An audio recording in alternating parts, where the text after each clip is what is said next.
Today, we're diving deep into the mind of a man who redefines the limits of human potential, David Goggins. Forget what you think you know about discipline. We're not talking about just waking up early or hitting the gym. We're talking about a relentless, all-consuming pursuit of your absolute best self, forged in the fires of discomfort. This is David Goggins' blueprint for unyielding discipline. So, who is David Goggins? For the uninitiated, he's a retired Navy SEAL, an ultramarathon runner who has conquered some of the most brutal races on Earth, a former world record holder for pull-ups, and the author of the best-selling book, Can't Hurt Me. But those are just titles. At his core, Goggins is a testament to the power of the human will. He transformed himself from a nearly 300-pound exterminator into one of the toughest men on the planet. How? Through a philosophy built on what he calls callousing the mind. The first pillar of Goggins' blueprint is embracing discomfort. We live in a world that constantly seeks comfort. We want the easy way out, the path of least resistance. Goggins teaches us to run towards the things we dread. He says that the moment your mind tells you to quit, that's the exact moment you need to push harder. Why? Because that's where growth happens. Think about it. Your alarm goes off for that 5 a.m. run. It's dark, it's cold, and your bed feels like a warm sanctuary. Your brain screams, just 5 more minutes. Goggins' philosophy is to get up immediately. Don't negotiate, don't hesitate. By repeatedly choosing the difficult path, you're not just building physical endurance. You're building mental fortitude. You're teaching your brain that you are in control, not your fleeting feelings of discomfort. This leads us to the second pillar, the accountability mirror. This is one of Goggins' most powerful tools, and it's brutally simple. Get a mirror, some sticky notes, and be radically honest with yourself. Write down your goals, your weaknesses, your insecurities, the things you're running from. Put them right there on the mirror. Every single day, you have to look yourself in the eye and hold yourself accountable. Are you taking the easy way out? Are you making excuses? The accountability mirror doesn't lie. It forces you to confront the unfiltered truth. This isn't about self-loathing. It's about self-love through radical honesty. It's about saying, this is who I am today, but it is not who I have to be tomorrow.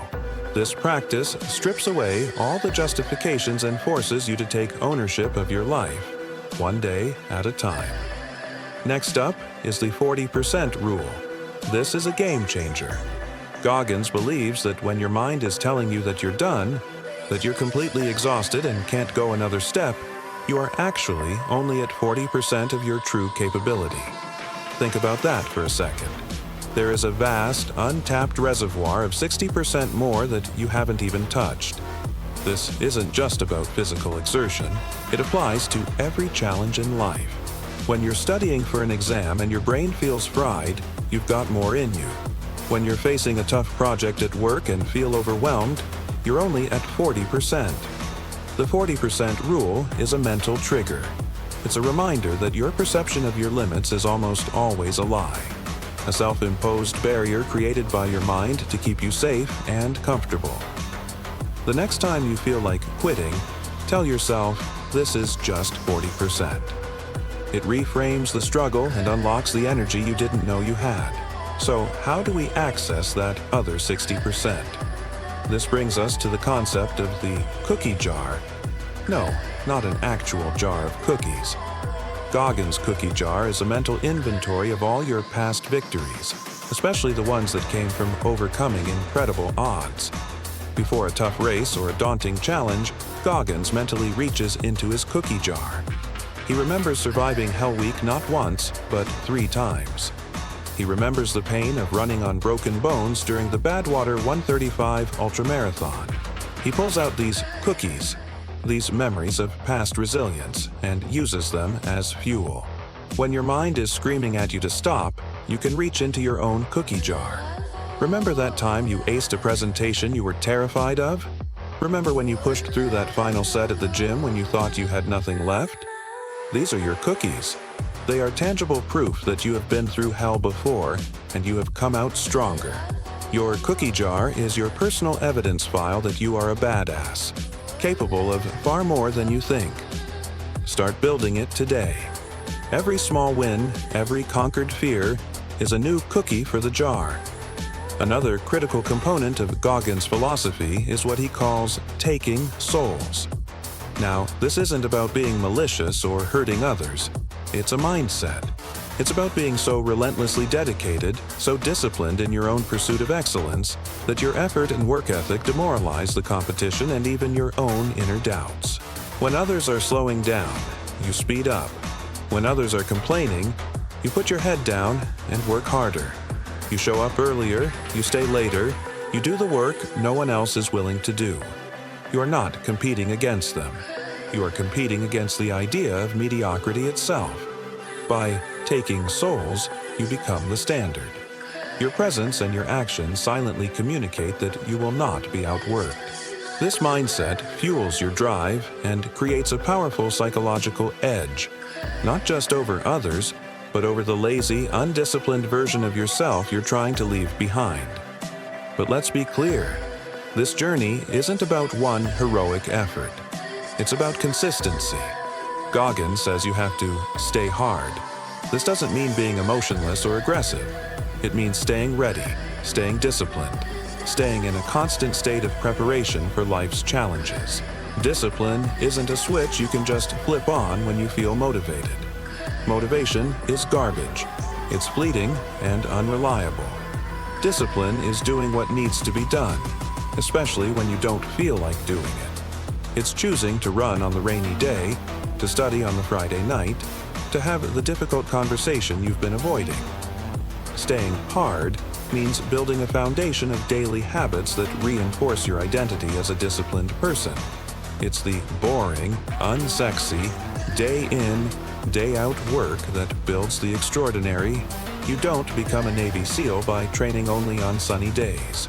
You become one by embracing the suck every single day. Finally, Goggins' blueprint is about purpose. None of this suffering has any meaning without a why. Why are you putting yourself through this? Why do you want to get better? Your purpose is your ultimate fuel source when the cookie jar runs empty and the 40% rule feels impossible. For Goggins, it was about proving to himself that he was not the weak, scared kid he used to be. It was about honoring the soldiers who had fallen. You need to find your own reason. It has to be deep, personal, and powerful. Is it to provide a better life for your family? To prove to yourself that you can overcome a past failure? To become the healthiest, strongest version of yourself for your own well-being? Write it down. Internalize it. And when the pain sets in and quitting seems like the only logical option, your purpose will be the voice that whispers, "Keep going." So there you have it, the David Goggins blueprint for unyielding discipline. Embrace discomfort. Use the accountability mirror. Understand the 40% rule. Build your cookie jar. Adopt a taking souls mindset. Stay hard through consistency. And anchor it all with a powerful purpose. This path is not easy. It's a relentless pursuit, but it's a path to discovering a version of yourself you never knew existed. A version that is calloused, resilient, and truly unbreakable. Thank you so much for watching. If this video resonated with you, hit that like button and let me know in the comments which part of Goggins' philosophy you're going to apply first. And of course, subscribe to the channel for more content to help you unlock your potential. Until next time, stay hard.